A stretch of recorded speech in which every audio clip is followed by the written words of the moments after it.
Дай. Ирена Давидова Малюшка, родена съм в Плевен. Преди доста години съм преглеждал твоето дете. Да, значи преди 10 години, 11. Да. И тогава беше с доказана бронхиална астма, макар че по принцип астмата липсваше, само натравяне от лекарства за 2 години лекуване по болници. 2 години сте го лекували по болници? От 6 месеца до 2 години, 6 месеца, той беше точно 10 кг. Аз наистина тогава го доведох тук.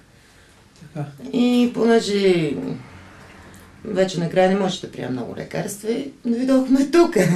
Значи много лекарства е пил. Той беше получил токсично отравяне от лекарства.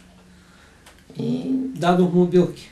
Да, един пакет с билки и някакво развалено вино. Не знам точно какво е, но доведох двете деца, си спомням. То не е развалено вино, а са билки варени в вино, които оправят имунната система. И тогава бях довела двете деца. Едното мия, пухкавичко беше едно много дебеличко, другото беше много клещво, 10 кг беше на 2 години и половина.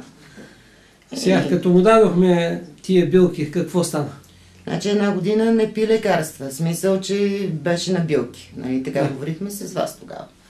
И само ако има температура, разни такива по-безобидни, но не антибиотици, не антибиотици по каталози. От тогава до сега има ли проблеми с дишане? Не, вече няма. Дори тренираше доскоро, допреди там 2-3 години тренираше и екип.